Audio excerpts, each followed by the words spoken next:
We're going live. We are live. Hello, everybody. Welcome to the show. This is the Daytripper Photo Show. We've got our usual cast of characters on this week. We've got Phil right beside me. Hello there, sir. Hello. Hello. And we've got Michael back with us again. Thank you, sir. How are you? I'm good. How are you? Awesome. I'm awesome. And, yeah, sorry about the audio snafu as we were signing in today.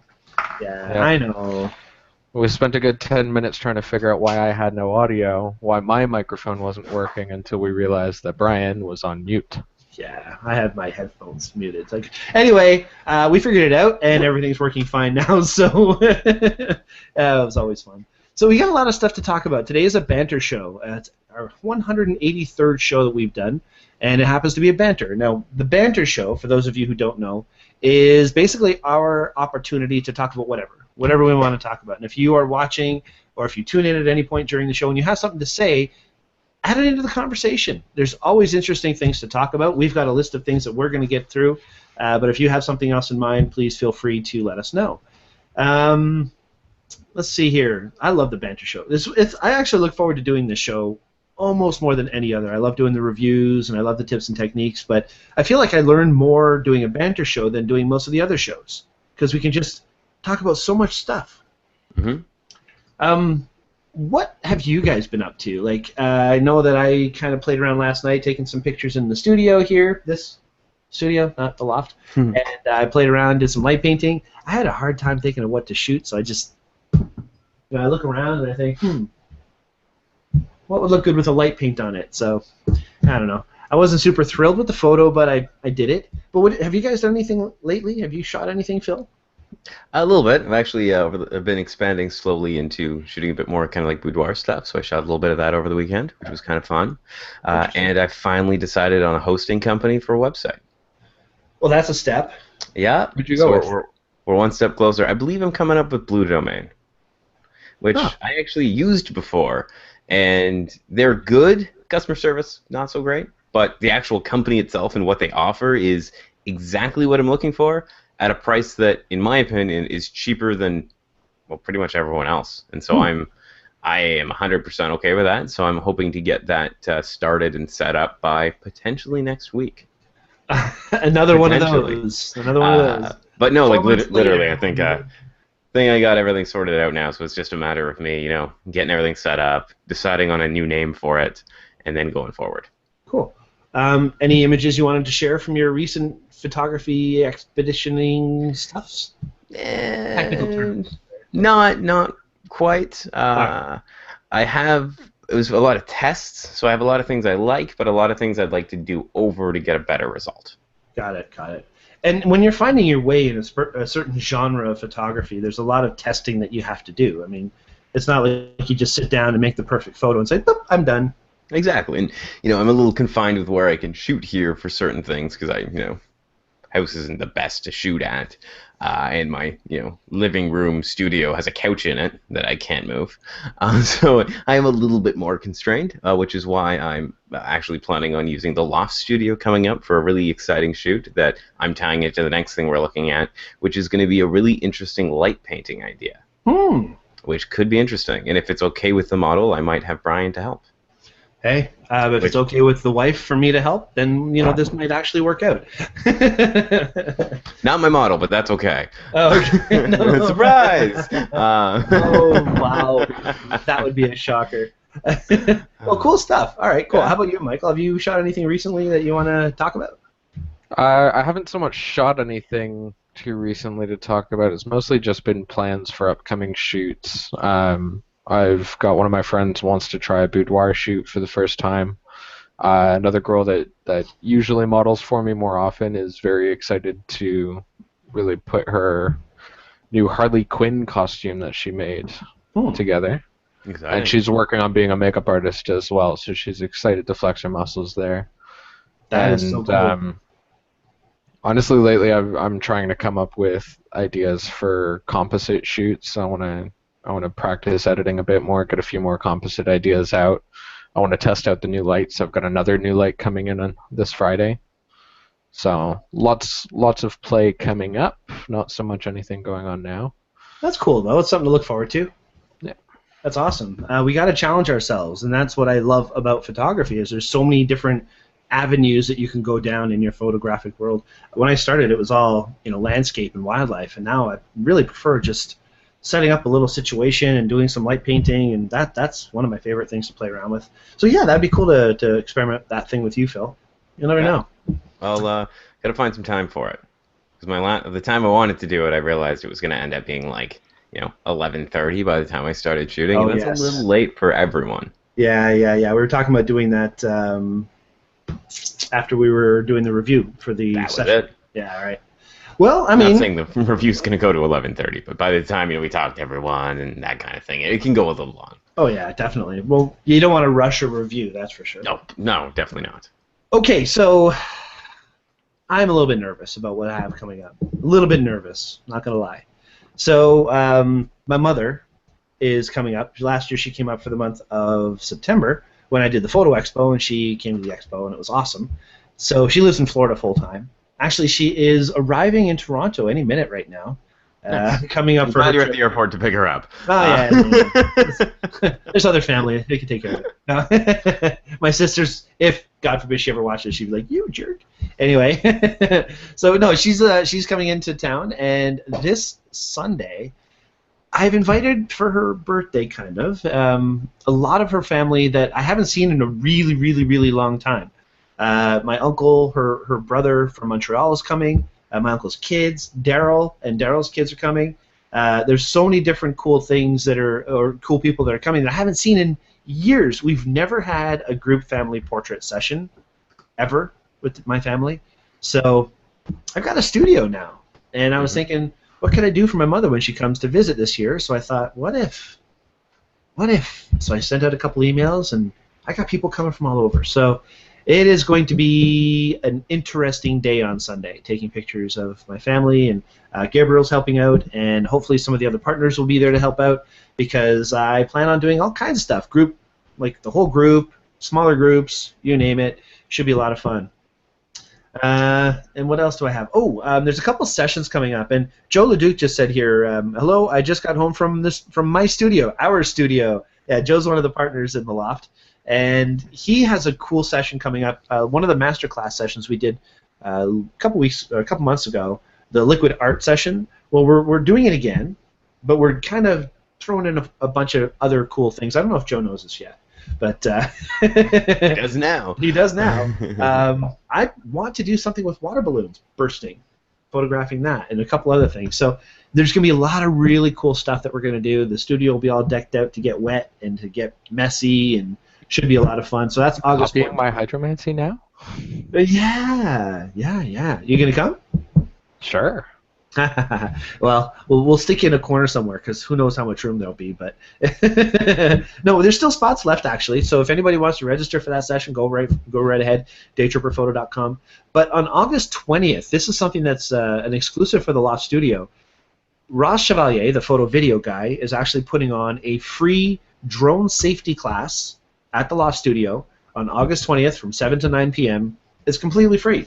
We're just trying to help our neighborhood, help our community know where you can and where you can't fly these things, and just do it safely. You just don't know all the rules, and sometimes you do something and then you hear about it afterwards in all the wrong ways that you did it wrong, and it's embarrassing. So what we're trying to do is save people embarrassment and just get you the factual information on how to do these things safely.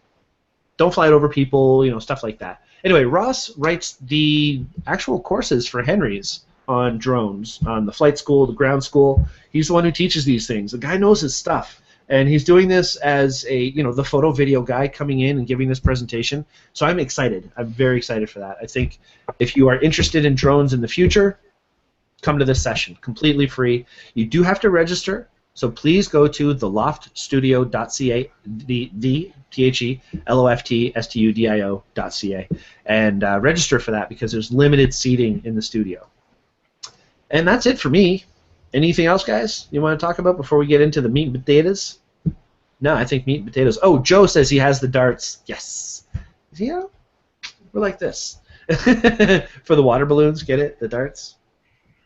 Are you guys still on the show? What's happening? Yeah, no, water balloon starts. All right, Bursting balloons. Sorry, where are we?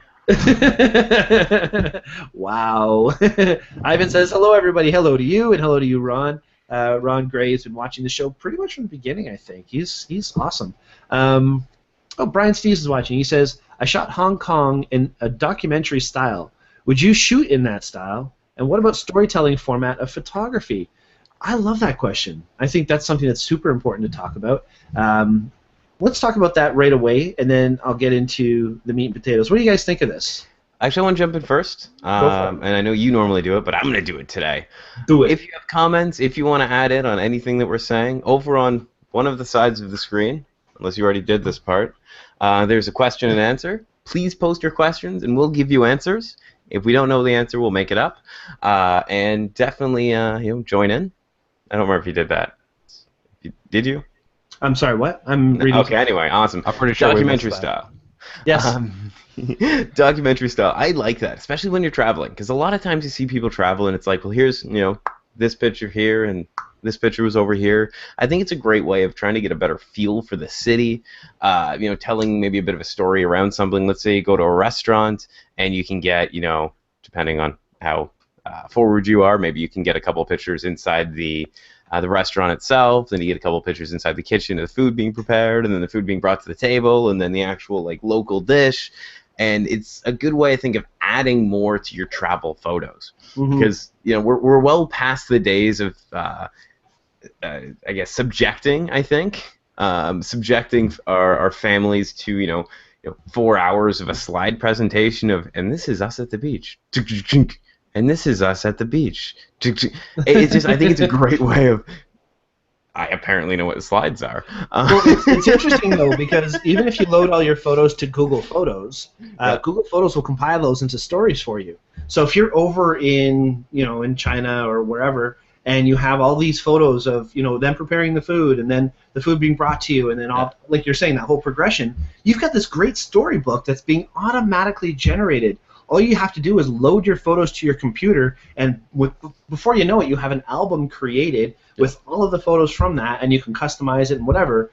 But that's an amazing idea for that kind of absolutely. And if you want to have a unique way of remembering your vacation, a lot of people put pictures on the computer and they don't do anything with them, or they take the picture they like and put it on the wall. But if you shoot in that style, you can make a photo book that is like an adventure story of your travels. And that, I think that'd be pretty awesome, and totally something I'm going to steal the next time I go on vacation. Whenever I go on vacation. Brian, which will probably happen. Eventually. Let's hope. Cross fingers. Actually, speaking of vacations, I should probably mention that the first week of September, which would lead us to the 7th of September being a show date, we are not doing a show that day.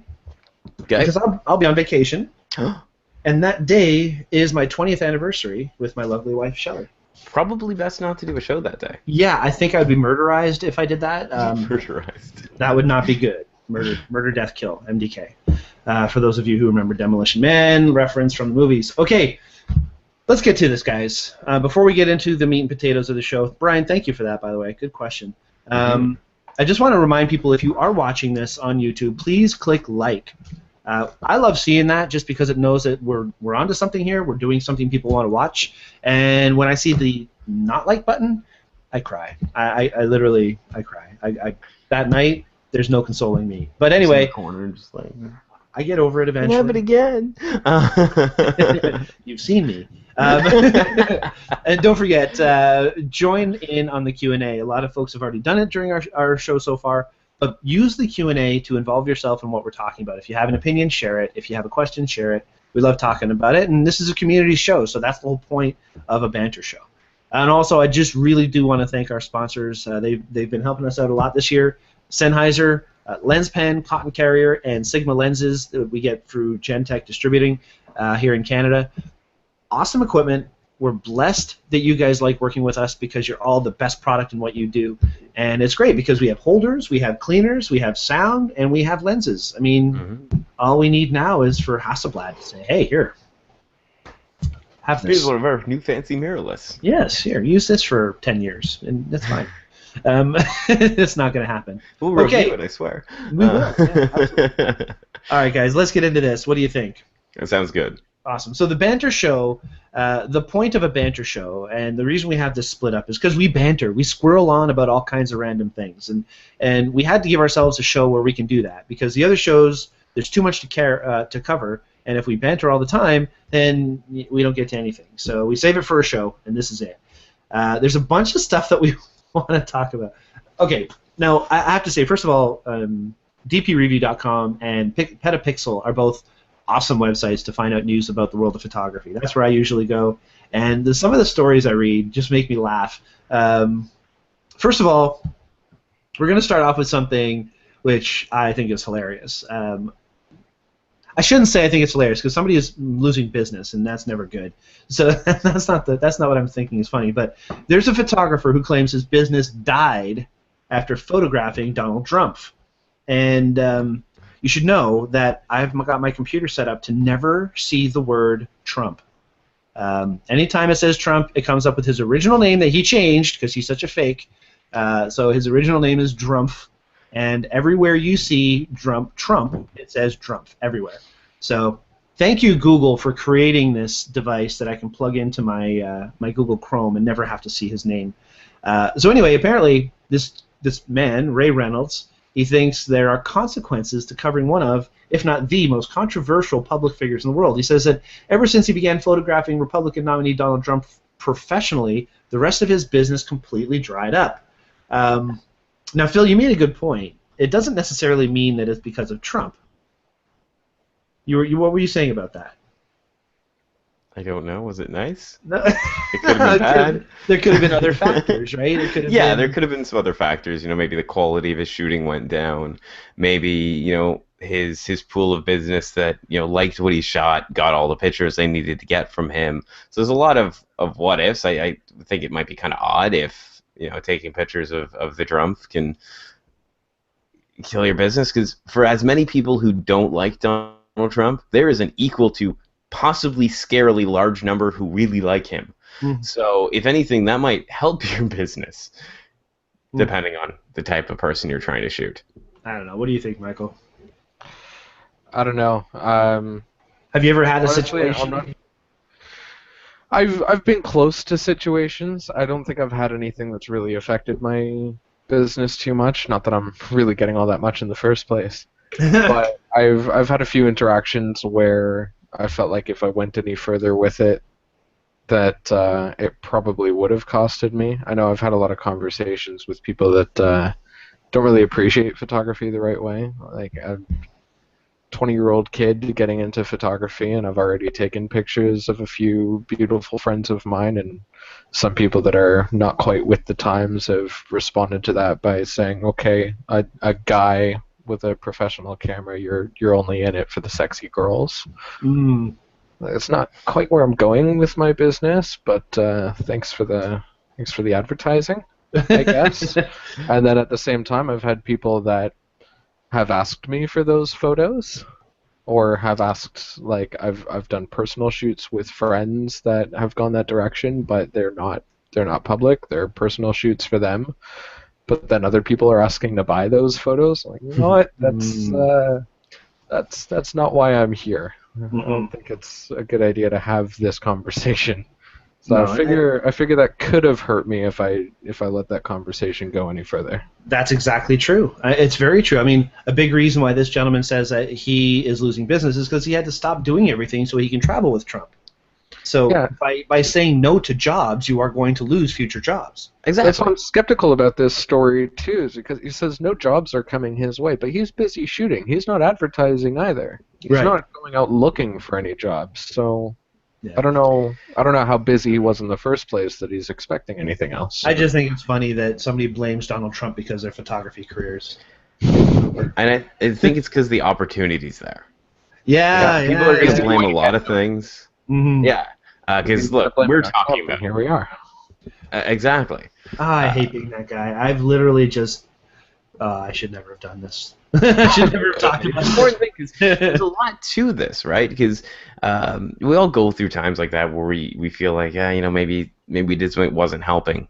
us grow as a business or us growing as a photographer. So I think it's an important thing to look at, and I think it's if you take a step back, it's looking at the right places for the reasons, because sometimes correlation does not equal causation. Yeah, and I think it's important, though, just in general, to evaluate your business plan every year. Absolutely. And see how things are going and see what worked and what didn't work, and pursue the things that work instead of the things that didn't work.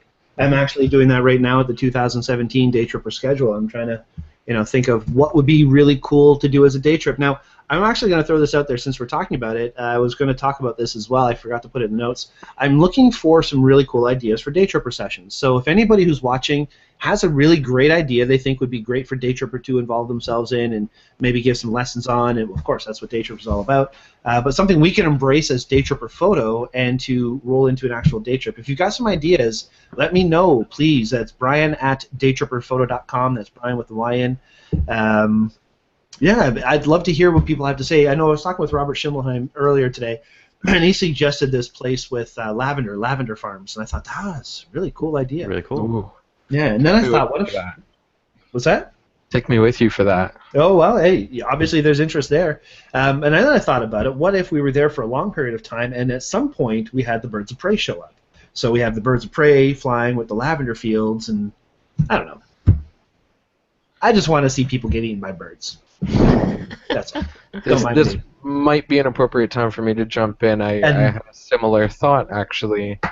I'm working on exploring more with my own composite work. I want to figure out what's good that I can do that would help to teach compositing as well. So what I was thinking, because I'm actually running short on ideas, I want to let the community give me a challenge. If anyone wants to comment here or comment in the discussion page on Daytripper Photo, if I were to do a composite, and especially if I were going to teach composites, what would you like to see me shoot? What kind of photo, what kind of image would you like to see me create? Let's see if I can come up with anything. If you can come up with any ideas to challenge me and see what I can deliver in a week or two, and then when I do figure something out and get it done, I'll give you guys a quick run-through of what I did and how I put it together. Awesome. So if anyone has any ideas, be sure to come onto the Q&A section or into the discussion page and throw me a good challenge. Anything you can think of. Yeah, that's great. And Michael's extremely skilled at composites, so don't be shy. It's actually a really great idea. In fact, I saw another photographer said, "Here's a photo of an old building," and he sent it out there, and he says, "Everybody, just do what you want to do." And I saw people compositing like, I don't know, like Wizard of Oz tornadoes with people flying out of the buildings and all kinds of cool stuff. So it's amazing what you can do when you know how to do a good composite. So guys, give us some ideas. That's a great thing to challenge Michael and see what he can do. Joseph says... Composites. Oh, sorry. Yeah, I was just going to say, Joseph says lavender with models. We're working on a database for models, a registry for models. So that's another thing. If you're interested in being a model and you want the Loft Studio to think about using you for future sessions, like the lavender with models, info at theloftstudio.ca, and let us know if you're interested in that. That's a great thing. Oh, Ivan, that's really cool. 55 years. He's coming up to his in August. 55 years being married. Wow. That's insane. I mean, I thought 20 was long. I thought I was lonely for a long time. What? Don Hennessy says, Daytripper ideas, night photography, star trails, posing, focus stacking, and portraits. I got a list. I got to write these down. They're all good. Night photography, star trails, we're doing actually in September 24th and 25th when we go up to the North Bay Private Island. We'll be doing all that. And focus stacking will probably be discussed in that line of thought as well. Sorry, what were you going to say, Phil? I was just going to say, for really cool composites, it's slightly squirreling, but hey, it's Banter Show. I know that you and I, Bryan, are fans of this show that's going on right now, but I don't know if it was you or Michael that posted this in the chat earlier this morning, but I don't know if this is going to work. It is a composite of these, I don't know if you can see this, of the Stranger Things. Oh. Do I get credit for sending that to you guys? Yes, absolutely. So it just shows what you can do with composites, and if you haven't watched Stranger Things, it's on Netflix. You should. 100% worth it. It's awesome. It is awesome. I'm But I really just tempted to do something like that, like a movie poster or a show poster. But again, I don't know what direction to take it or what I would do.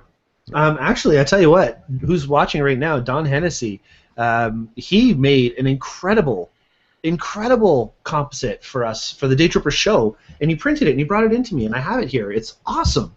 So that's something you can maybe do. Maybe do a composite of the Daytripper photo crew doing something stupid. there we go. That could That be would cool. be fun. Yeah. All right, what do we have here? Brian Steves, my last comp was 5 images. I also do magazine covers and posters. I use InDesign to create the layout. Actually, I've seen a lot of Brian's work at the Newmarket Camera Club, and he does some pretty cool stuff. The magazine covers, they look like a real magazine cover. And he always has interesting story and headlines and stuff. It's really cool. Steve Plumley says, Lavender with Models, I'm in. I have a feeling that the Lavender with Models session is going to happen. Thank you, I Robert think it should. Schimmelheim. I think so. We'll do it right in February. What do you think? Mm, No? I don't know when Lavender comes, but I don't think it's February. I was just seeing if Gonna you be a guys bit are paying chilly. attention. It's like I wanted to put it all together, all the ideas you were talking about. I'm picturing Lavender Field's model in a big, giant, flowing white dress with an eagle on her arm. Ooh. Throw all the ideas together. I would love to Absolutely. see something like As that. the star trails are going by. And Oh, all yeah, and it's photos had composite. to have been taken on Daytripper Photo Day Trips. That's our more advanced photo challenge for the future, I think. After people take a potential masterclass, which is being worked on, Yeah, maybe that could be the part of it. challenge. That's part of the challenge of what I'm looking for ideas on what to teach as well. I'm planning on putting together a composite class for one of the That's master great. classes. I'm looking forward to that. I'm So, going to sit give in me on a that challenge. one. Tell me what you want to learn so I can give you something exciting. So Joseph says, steampunk superhero flying over Toronto. Wait, I did that. Would that be like the Rocketeer, or... No one Rocketeer? Okay, anyway. Next story, please. Could you It's a great movie. Underrated superhero. Brendan Fraser. I know, I he's know what you're actually talking in about. something. I know what you're talking about. Okay. And I didn't mind him in The Mummy either. So Julia says, could you please repeat the link of info about photo shoot with models? Well, the photo shoot we're looking for models. The info at theloftstudio.ca. And Julia, you should definitely apply. I think that you'd be awesome as a model for us. Lots of cool things for anybody. We have so many different things that we do at the studio. Misha, our intern at the studio, I mean, when she first came to us, she had no clue what she was in for, and all the different dynamics that are going on at the loft are just incredible. So, really, really cool opportunities. Okay, so what else do we have to talk about here, guys? What if camera sensors were round? Round? It's a really interesting idea, and a really interesting article about it as well. It is. So I'm going to do a screen share here. I was thought this stalling was until he did that. Oh, good. We work well together. I thought this is a super interesting story. As you can see, it shows like a Sony A7R with a circular sensor. That's not real. That's a composite. See the segue there? Oh, See what it's they a good did? segue. It's only a good segue if you point it out. Yeah, of course, exactly. Now, this is not saying it's being done. We're not saying that there's a company with a patent that's doing this, but it's more of a Well, question. there probably is a patent, let's be honest. Well, maybe there is. I don't know. But it's interesting because if you think about it, and this is going to be a really interesting thing to look at here, I love how Henry's has their targeted marketing on the sides of all of this. Oh, you can get ad block installed. Nah, I don't really care. I like Henry's. But you can crop around image to any aspect ratio you want. There's so much information in the back of the lens is circular. Why not a sensor be circular? And then you can even go a little further and not have to worry about square 1:1 or 3:2 or 16:9 or horizontal portrait landscape modes. You can just shoot the same way for everything and just crop it afterward. Phil, you made a point about something. I think you were about to talk about it. Yeah, well, I think we landed on rectangle. Well, no, we have a rectangle sensor because we had rectangle film, and I believe we had rectangle film because we had, surface area, right? You could fit the most amount of pictures on a strip and get the most kind of real estate used as a rectangle. And so everything comes down to, the least amount of waste. And so ending up with 8x10 film or square film or 35 millimeter or APS. All of that was kind of the most information we could put onto one shape or one piece of material. Now, I think a round sensor we'd have potentially an issue with because the edges of your glass are going to be the least sharp parts, and I know that you're going to be cropping it down later anyway, but I wonder if that would have a negative effect into the shot. If you were capturing maybe the fringing around the edge, would that bleed into the square that you would normally not see? I don't know. I'm just throwing things out there now. Things that sound scientific. This sounds scientific. But it's interesting. I mean, it'd be interesting if anybody ever does something like that. It would be an interesting kind of like one-off just to experiment with. Yeah, but it's interesting. I saw an article about it, and I thought, hey, let's talk about that for a second. You never know. Any thoughts on that, Michael? Yeah, honestly, I'm skeptical about just how niche and actually how difficult it would be to put something like that together, because it. Like you were talking about, we started on sensors in this shape and size because we're coming from the film format, and the whole of every medium that uses photography is relying on this rectangular format if we're going the landscape or portrait route. If we have a round frame, you get the small benefit of exactly what they're talking about here. You choose your own aspect ratios, you choose how you want to crop or if you want to crop. I was joking earlier that having a round sensor would definitely bring circular picture frames back into fashion. But there's so many other issues to think about with it, of the challenge of having an XY coordinate and algorithms for how these programs are going to handle a file like that that's so unique from any of the raw files, any of the JPEGs we're normally working with. The fact that if you're shooting circular like that, to use it in any other medium, to use it in print if you want it in a frame, to use it in a magazine, to use it on Facebook, any way that you would be using these pictures, you're going to have to crop it. And it brings a whole other element of people really need to be thinking about post-production the second they even lift their camera if they're going to use something like this. Most of the time that I shoot... Sorry?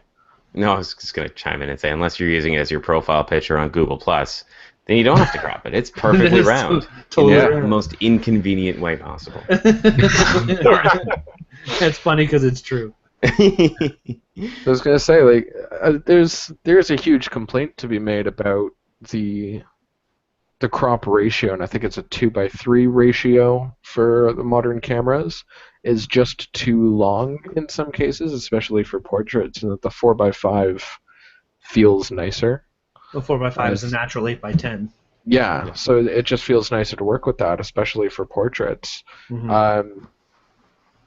But even when I'm shooting with this, I can see the point of that argument, but I'm not usually thinking about cropping my photos. I always frame it in the viewfinder as is, shoot it, edit it as is.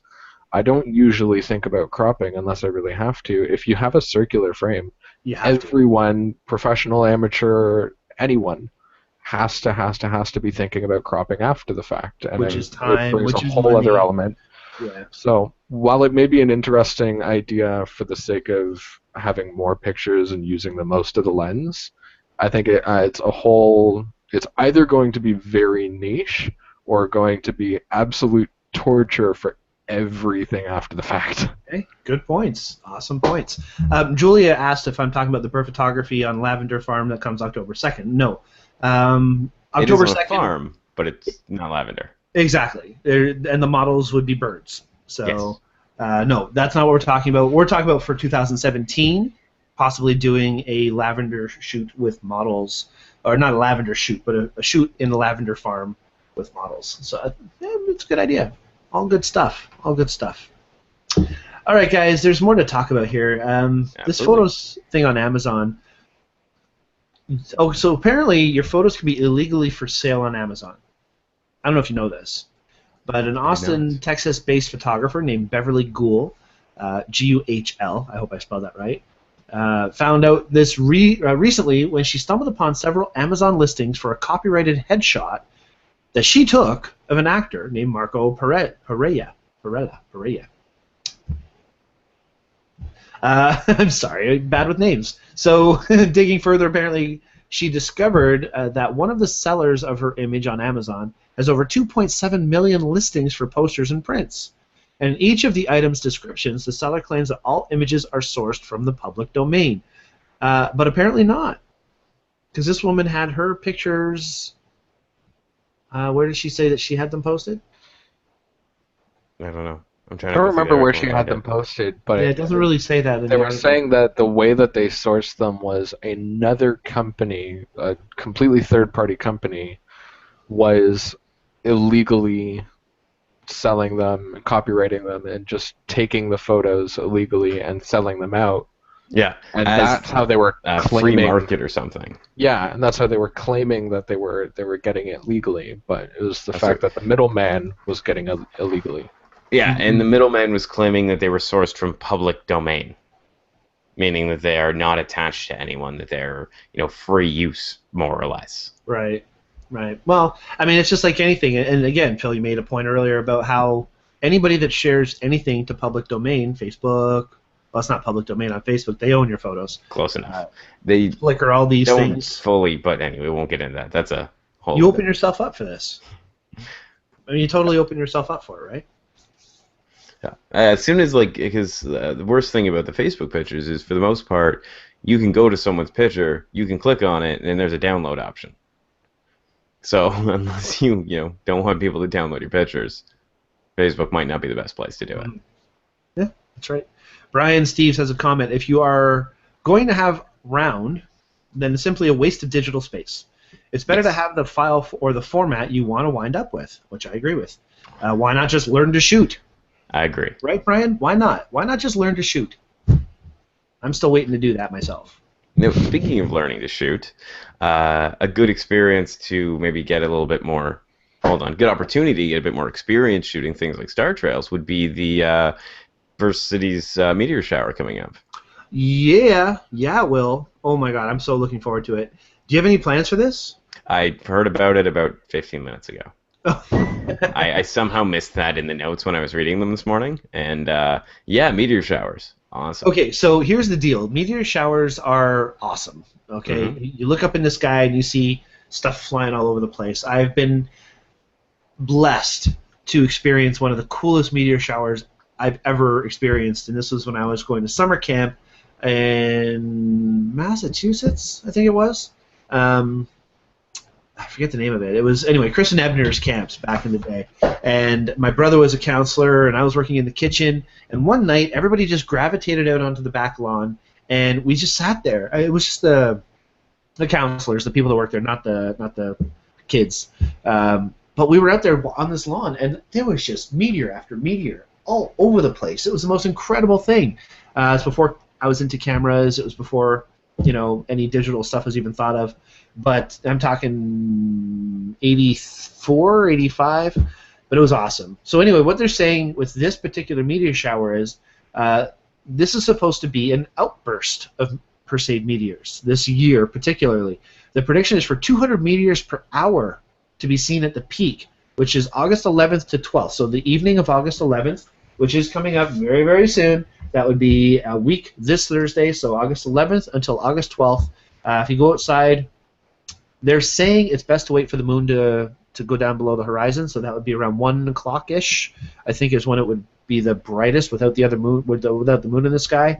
But any time from now until then, and even shortly after, you will be able to see meteors in the sky, because this is a huge meteor shower. I mean, we're basically we're passing through the tail of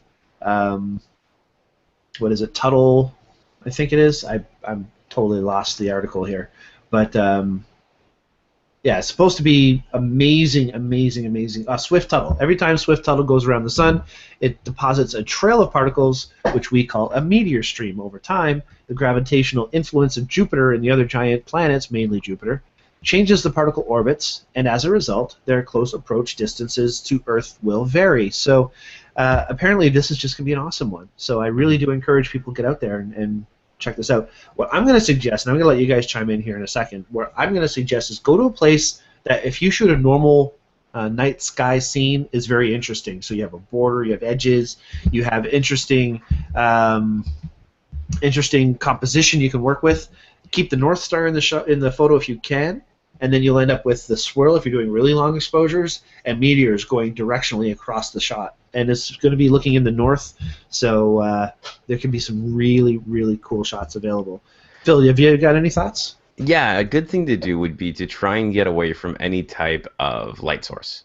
Now I'm trying to screen share a picture here, and I honestly have no idea what this is for. I don't know if this is for software or something, but basically, you want to get away from like cities, busier towns. You want to get out into the country or where it's dark, because what happens is all of our man-made light reflects off the atmosphere and creates like this umbrella of light. And what that'll do is make it increasingly difficult to actually shoot the night sky itself. So if you can, get a little bit outside of city, turn off the lights if you're, let's say, up at a cottage or something, make it as dark as possible so that the only light you're going to be working with, unless you're adding flash, will be the natural night sky. Good tip. Michael, any thoughts? I would have pretty much said the same thing. I think I can address actually Brian's question here on how to shoot meteors. On top of the comment of avoiding any light pollution, if you really just want the technical answer on the best way to shoot meteors, set your camera up on a tripod or have it somewhere stable. And what you really want to do is let as much light as possible in, especially because there's going to be so little light where you are. And I don't know how bright these meteors are going to look, but you want to most likely set the aperture on your camera as open as you can get it, and have a 30-second exposure set to bulb mode on your camera and hold it open for as long as possible, and just let it suck in all the light you can find over time, and that's how you're really going to get the trails from the meteors, the trails from any stars in the background, and it's really going to be the only way that you're going to expose a photo like that is if you let in all the light you can possibly get. Absolutely. And you have to have a very wide open aperture to shoot something like that, because shutter speed aside, letting in more light over time, these are probably not going to give you a lot of light in general, especially in the amount of time that you'll see it going over the sky. So you want to have the aperture really high as well, letting in as much light as possible so that you can actually get a glimpse of them at all in the frame. Oh, very good tip. I'm just reading Don's point here. Now, I wasn't sure if Brian meant for us to do a session on how to shoot meteors, or if we should explain it here on the show. I think you both did great tips that would help out. I think doing a session on meteors would be ridiculously difficult, because the last time there was supposed to be a great meteor shower, we all went down to Joker Hill, Navi, Gabriel, myself, a bunch of friends, and we had the perfect shooting area. There was very little light pollution. We had wide open space. We were shooting with a gazebo for composition and lots of really cool stuff, and there wasn't a single meteor. So Navi ended up doing like fart flames out of her butt with light painting and stuff. What you do. That's what you do. But Don says, I'm a member of the York Simcoe Amateur Astronomers, the YSAA. I do star trails and go out for the Perseid meteor shower every year. We have a spot up near Keswick we have access to. It's $25 a year to be a member. If anybody's interested, check out the YSAA and see if you want to be a member. That's really great. Don's saying start at 800 ISO, f2.8 in 30 seconds exposure with intervalometer. So you do multiple exposures with the intervalometer, and then you can stack them afterward. I'm kind of along the lines of that. My general rule for like that perfect Milky Way photo is f2.8, 30 seconds at 3200 ISO. Then you're going to get that perfect Milky Way shot. And with meteors involved, I mean, at least that's just a 30-second exposure. You let it go continuously, and you can do fun stuff. But there's so many different tips. I like Don. Don obviously does this more than I do. So start at 800 ISO, f2.8 for 30 seconds, see how that works, and tweak from there, I would say. Brian says the answer was just fine. Thanks. Excellent. Good job, guys. And Ivan suggests Torrance Barrens. I've heard of Torrance Barrens, actually. Yeah, I'm looking it up now. Actually, it's a really good idea, especially for what we're talking about. Brilliant for bringing that up, Ivan. It is a designated dark sky area where you are not allowed to have any light pollution. So if you want to get a really, really clear sky at night, places like this exist all over the world. I've heard of them before, but I didn't know this one in particular. It's perfect to go to places like this to get the best shot because you're not going to have any light coming from anywhere that's going to get in the way of your shot. This is just outside Algonquin, isn't it? On the east side of Highway 60, Torrance Barrens, I believe. I'm not seeing. Oh, it looks like it, yeah. Yeah, it's a cool place. I haven't been. I've really wanted to go, and I'm glad you mentioned that. So, good point. Don has the YorkSimcoAstronomy.com website up, so if anybody wants to check that out, there's a good link. And Brian asks, what lens do you use? Now, for me, it's about what picture am I trying to make. So if I look up at the sky and I want to cover this much field of view, I'll use a lens that'll do that. I know a lot of folks will use a fisheye lens and just capture as much as possible. I personally would probably end up using my 10 to 24 just because it is nice and wide and I can get a nice field of view. So yeah, it comes down to what you're looking at. You want to capture a little bit more than the picture you're looking for, so that you have the room to crop it down and get what you want afterwards. Keep in mind that if you do use a really, really, really big lens, like you use like an 800 millimeter lens, you're going to start seeing those stars move pretty quickly. Mm-hmm. So usually you would shoot maybe a little bit wider. How wide is going to depend on what you're looking for. So experiment. 30 seconds of picture isn't bad. Try a bunch of things. It's a great point. The longer your focal length, the more it's going to emphasize the motion of the stars you're shooting. Well, then again, it also limits you shooting. It really limits you shooting meteors too, because now you're only looking at an area this big in a sky that's this big. Exactly. So you're going to see, like, maybe you might catch like a star, but who knows if you'll get a meteor. Maybe we can put something together and post it before next week, just on rundown of Daytripper's top 10 tips for shooting meteors. I was trying to come up with things that had T's in them, but it didn't work. But yes, I will write a blog post on it. There we go. Brilliant, brilliant. Thank you. Speaking of blog posts, I can't make a segue out of that. I don't. Chris Button, by the way, says watch out for bears at Torrance Barrens if you're going there. Apparently, the bears like the meteors as well. Okay. So if you want some wildlife photography, too. Yeah, killed 2 birds with 1 bear, so to speak. Weird. All right. So what were you segueing to there, Phil? I was going to attempt to fit a drone in there somewhere, but I don't know. There's no way to do that. No. Actually, meteors with a drone. I wonder if no, because then you'd have to be flying upside down. That won't work. I don't know. I think Would it be a new type of trick shotting? Yeah, really. But you have to if take you a think break about it, technically the Hubble Space Telescope would be a drone. That is a really expensive, mighty expensive drone. Yeah. Outside of atmospheric drone. But anyway, the reason we're talking about drones in the first place is because the first official drone delivery in the United States just happened. The first official delivery. Isn't this amazing? I mean, the first thing ever delivered by drone.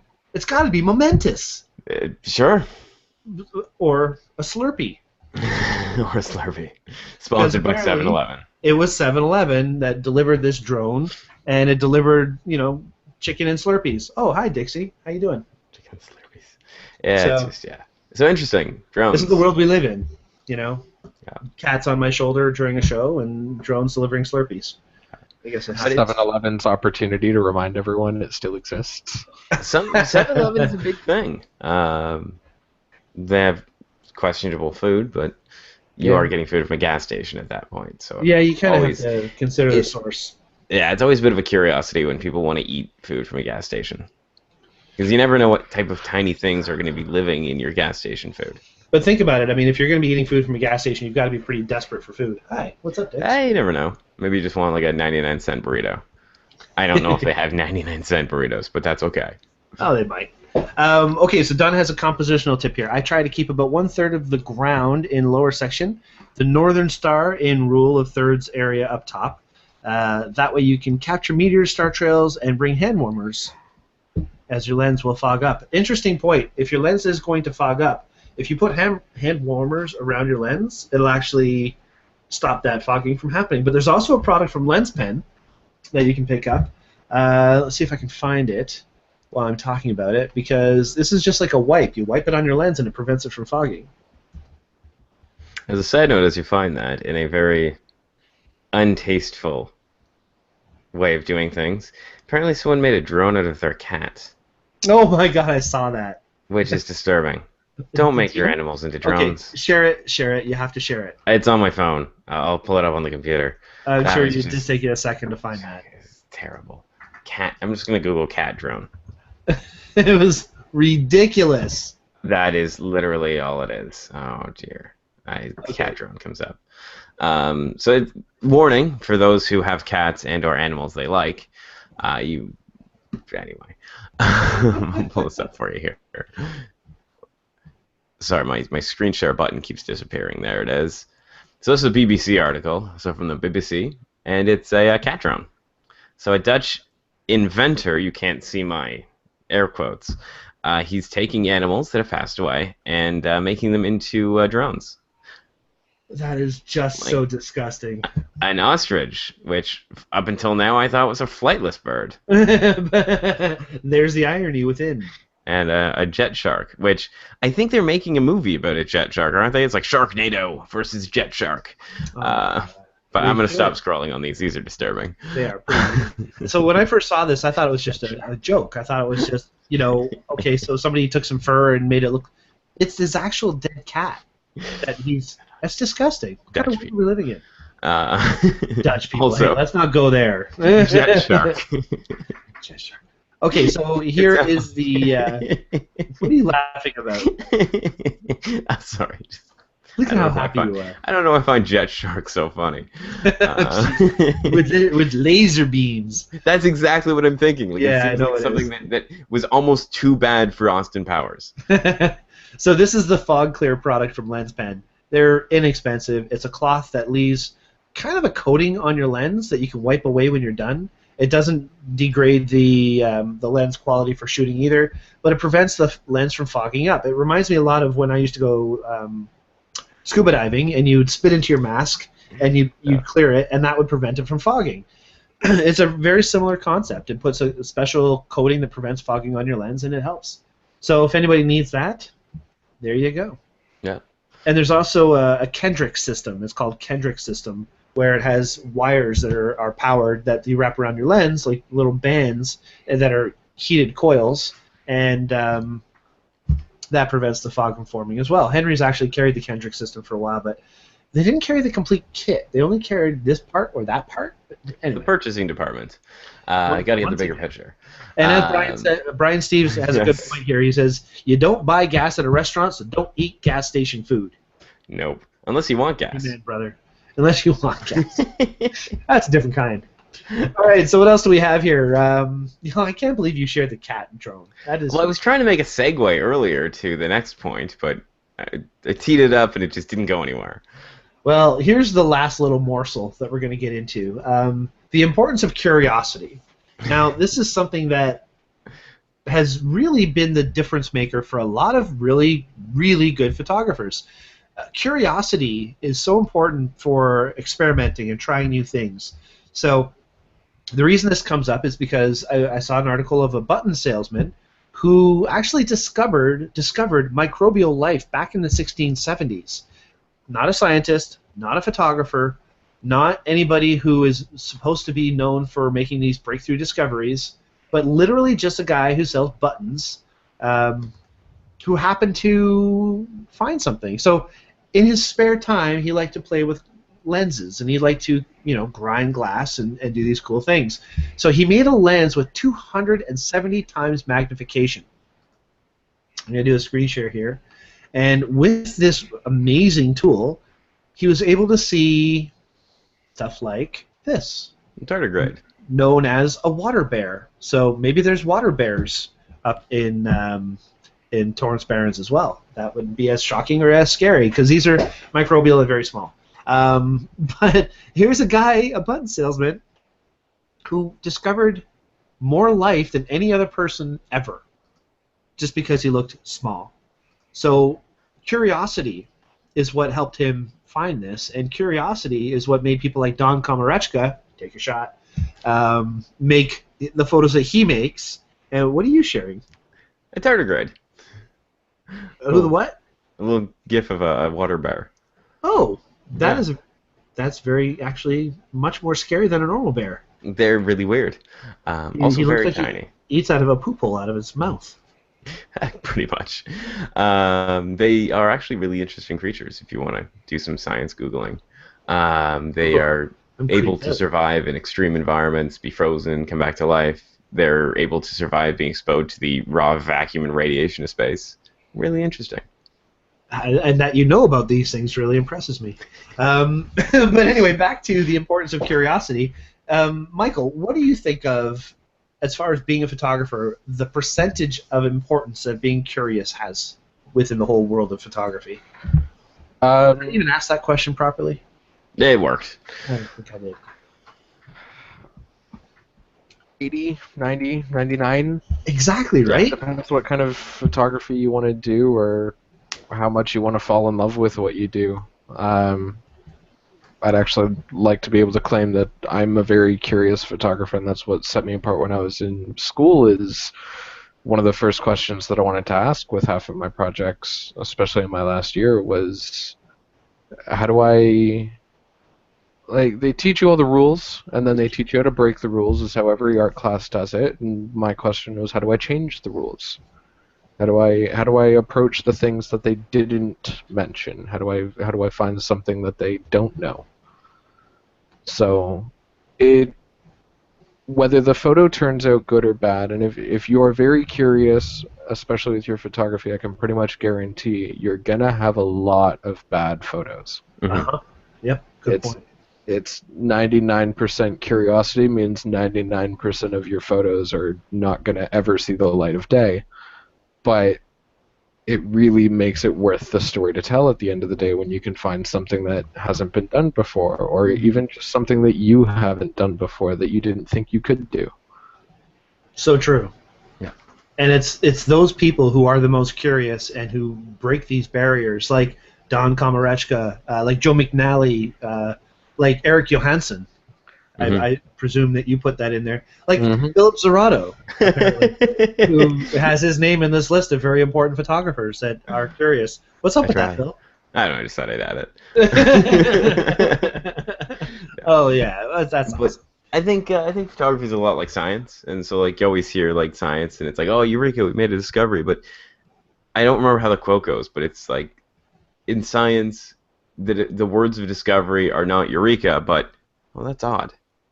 It's the same thing with photography. You try something, you're like, oh, it's actually kind of interesting, and then you want to try more of it, and so it makes you want to think, makes you want to expand.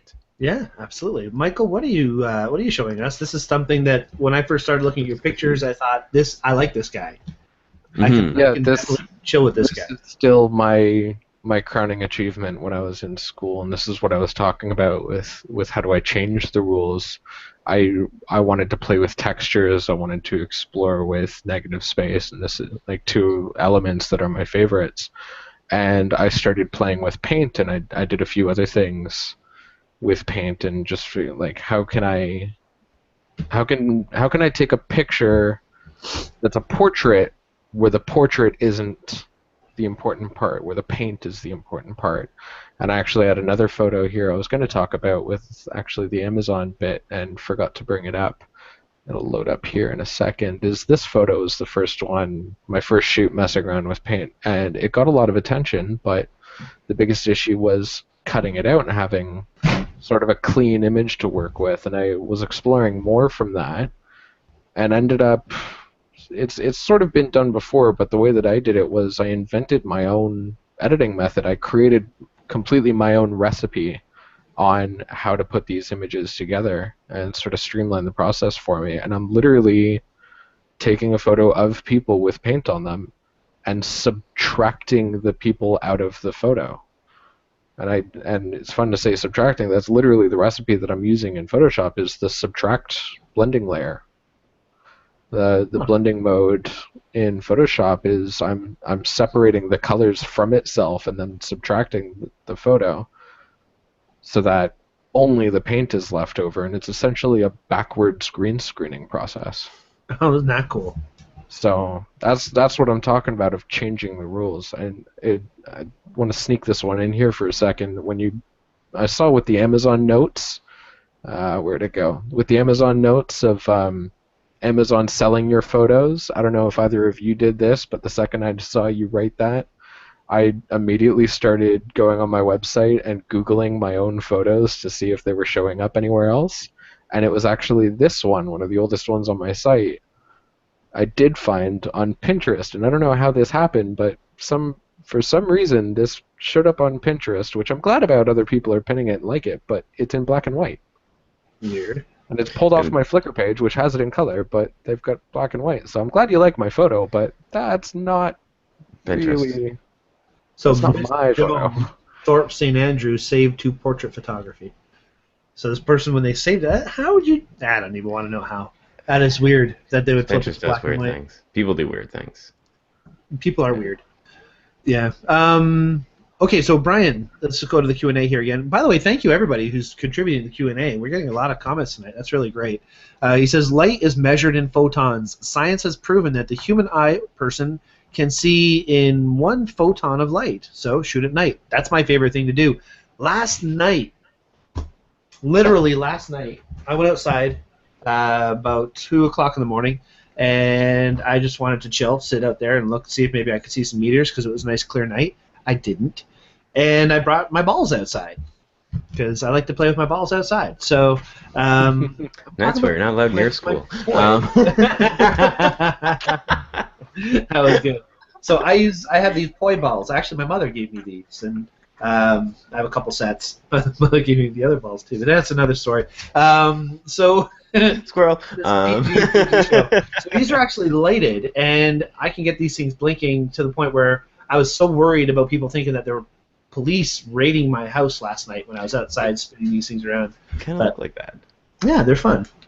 Poi balls. And these are, actually, I got these for light painting, and they're just kind of dim for light painting. They don't really project out a direct beam of LED. They're very diffused, so it's hard to actually see them, but I wanted to play when we had more space. We played around with the Richmond Hill Camera Club. We brought these to their camera club meeting, and we did. Gabriel and I were doing all kinds of crazy spinning. It was a lot of fun. Nice. So curiosity, and that's another reason why I love light painting, because you just don't know what you can create. Sometimes when I started light painting, I don't know what the final result will be until I see what the first image was, and then I'm like, oh, that was kind of cool. Hey, that looks like, wait a minute, if I did this, and then next thing you know, you've got a completely different result. Like, actually, I should share this. Like this. This is the shot that I made last night. But I really didn't know what to expect when I started it. And it was just, you know, I have cow pigs. It's kind of what I collect. I mentioned it on a few shows ago. And these are 3 of my cow pigs. This is just cropped to a 16:9. That's the only edit I did. And that was just playing around with some flashlights and colored gels. And I've realized that if you light something, and this is something I've done before, but if you light something and then remove it and then light underneath it, it looks like it was a ghostly kind of figure. So the the cow on the right, which is actually Attawapiskat wood from the Attawapiskat Reserve. My buddy Scott is the nurse there and carved that for me. So I painted it and then I moved it and then I used the LED or the fiber optic brush underneath it. And it gave that impression of a ghostly figure of it. So it's kind of turned into a. These 2 guys on the left are looking at their deceased cow pig friend on the right, and he's just a ghostly memory in the river of woe or something. I don't know. But, Interesting. You know, it's just you don't really know how they're going to turn out. So curiosity is so important. As Don Hennessy says, after using cameras for 40 years, I find it is an inherent need in my life as opposed to an expression of curiosity. I just have to do this. So there's that too. You know, we have to keep on trying different things, and photography is in our DNA, isn't it? Like at this point in our lives, it's a happier life when we have a camera and we're making fun photos. Would you guys agree? Absolutely. And I do want to jump in for a sec. You know, when you need to get something done, you need to make sure that you have the stuff to be able to get that done. And I just want to share this. Oh, jeez. And that is that I think Canon might have everything ready for the the Olympics, which happen in 2 days. In fact, I think they have more cameras here than there are actually tickets sold for the Olympics. It looks that like is a lot of stuff. Wow. So what happens? They hire photographers, and the photographers go in, get the gear, and then return it when they're done? I guess maybe. So. Can they give me the key to this room and give me like 5 minutes? Wow. And like a really big bag? Look at all the 2.8 glass down there. Holy crap. It's gorgeous. Well, there's only one problem with that. They're not Nikon? Yeah. Well, if you want to take sport pictures, Yeah. D5. Banter show is just about to get really long, folks. Well, it's because the lenses are white, and people are like, "Oh, that means they're taking sport pictures." Only Donald Trump really cares about keeping white lenses. Okay, well, that went dark. Bryan has another comment. He says, "Don, I agree. My camera has many stories in it, and I just have to keep looking. The camera itself disappears into my hand. I just come back from the Canadian East Coast. I did night stuff and photographed people inside restaurants at 10:30 in Moncton. Cool." Nice. Bryan's awesome. He's very, he tries all kinds of really cool things when he travels. He likes to think outside the box, and if he hears a photo challenge, he usually has such a twist on it that you almost have to have it explained sometimes where he's coming from with how far outside of the box that he's seeing things, which I love. That's it for me. If you can hear a photo challenge and think, I got a different idea. Let's see if I can make this. Rather than just saying, hey, I've taken these photos this week, and this is a photo that kind of applies to a photo challenge, so why don't I submit it? I mean, there's such a difference there, isn't there? Mm-hmm. Michael, do you do many photo challenges? Honestly, not really. I wish I did more. I miss having homework. It's the one thing that I miss coming out of school, especially photography school, is there was always something else to shoot, and I find it's really hard not having some sort of criteria to work with. Just completely pulling something up from scratch, I'm coming up empty-handed every time. You just give me a theme, give me something. And again, community, give me a challenge. I need to shoot. That's cool. And speaking of a challenge, we are going to be starting something on next week's show. I would say this week's show, but we're kind of at our time limit. So we were going to do something, and Michael has volunteered to do this. We're calling it Shortcuts. And this is a new thing that we're going to do where we're going to give you a shortcut that will really save you time in your photography. So the first shortcut that Michael was going to do, in fact, Michael, do you think we have time? Yeah, I can do a really quick one here. Because this is a really great idea, and I think it's probably worth talking about. Just as a reminder, because as soon as Michael's done with this, we're going to give our quote, and we're going to say goodnight. But as a reminder, the current photo challenge for this photo challenge, which since we're talking about it, is pet personalities. Now, this thinking outside the box thing, it doesn't have to be your own pet. It doesn't have to be a pet. It could be an animal at a zoo. It could be anything where a critter is showing a personality. So we're really hoping that you guys embrace this, and it could be your pets, of course. I mean, we all know our own pets' personalities more than most, but it's hard to relate that in an image. So, guys, pet personalities is the current photo challenge. This photo that I just shared with everybody is my submission for pet personalities because they're my cow pigs. They're my pets in some sick, deranged kind of way. And it was a different kind of personality. You have these two little guys looking at this guy, and there's some sadness but happiness, and he's in a better place because he's in fake water, and you never know. Anyway, Michael, save me. All right, so the introduction to the shortcuts segment of the show is actually talking about shortcuts themselves. When you go into Photoshop in the Edits menu, there's going to be a Preferences menu for keyboard shortcuts, and you've got a lot of different shortcuts for both the application menus, the panel menus as well, and the tools. And all of your defaults are going to show up. You can create your own sets of shortcuts that you can work with and change sort of your profile of what you want to use. But what you really want to focus on with shortcuts is figure out what type of editing you do in Photoshop, what tools you use the most, and place them anywhere on the keyboard, and a lot of the default shortcuts you realize after a while you don't always use.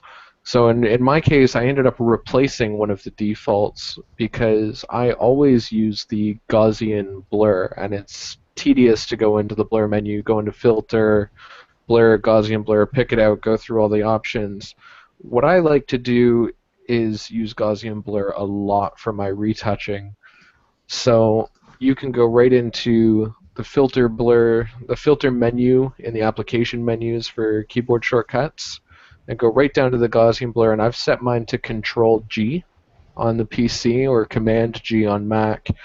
And normally Control G is actually the group or the folder option for layers, that if you select a layer and hit Control G, it'll automatically place that in a group.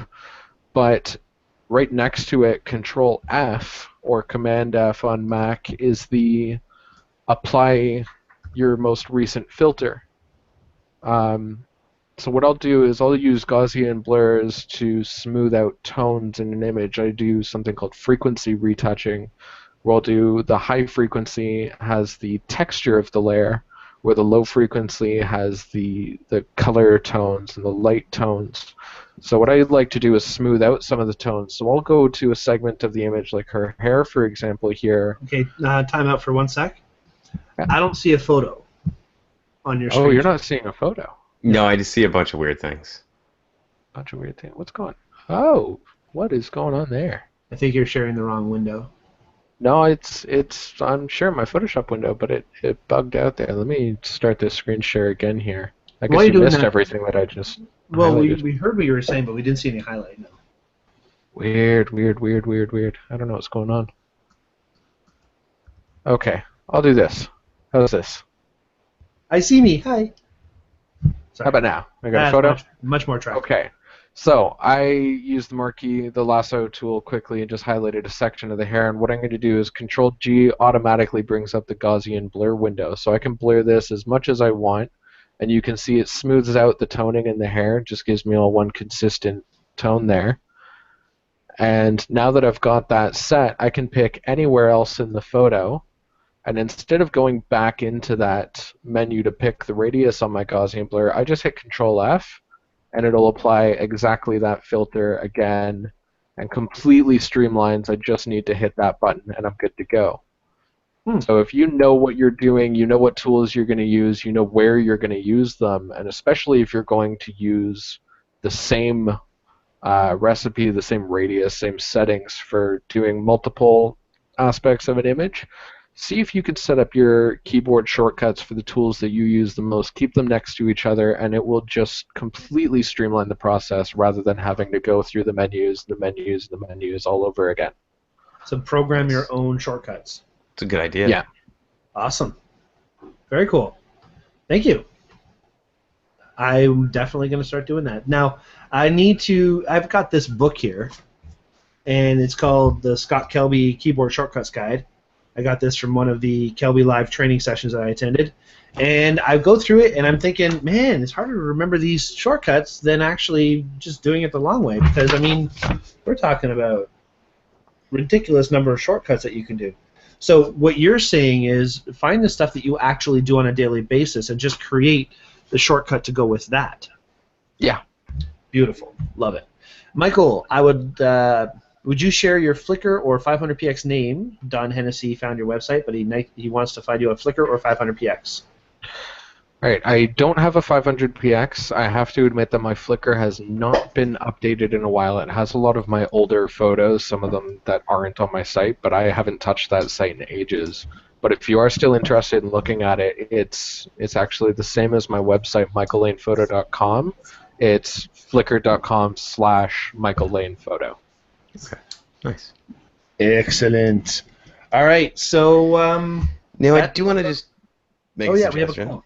Sorry, go ahead. No, I just want to make a suggestion. Like, if you're looking at like photo sharing sites, Flickr works pretty well. You know, it's a good place to start. I don't know if I'd worry too much about paying into something like 500px right now.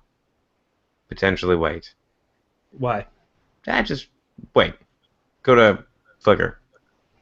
For 500px, you're saying wait? Yeah, start with Flickr. Okay. More on the show afterwards.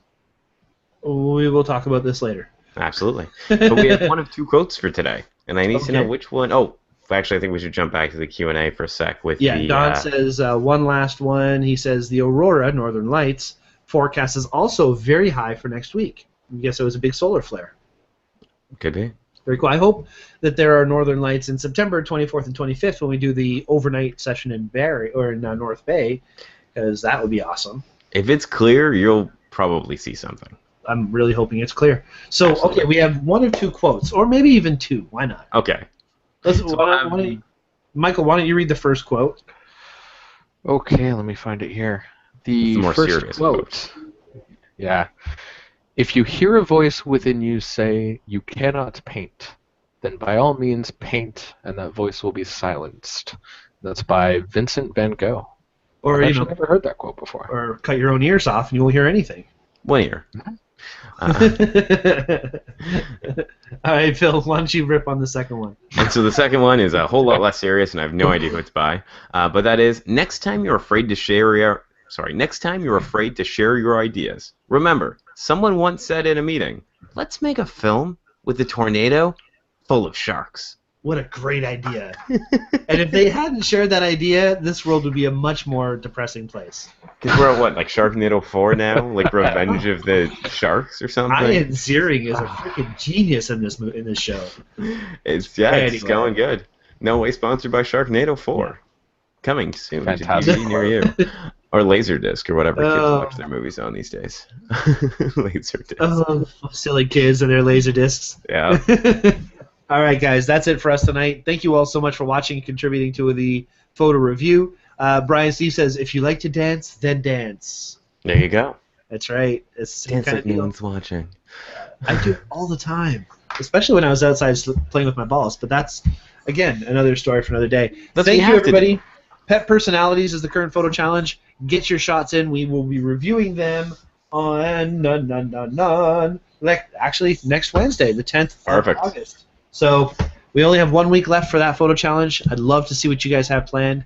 And if there's nothing else to add, guys, nothing else to add? I think that's it. All right, well, we'll say goodnight. Good night, everybody. Thanks for watching. Right?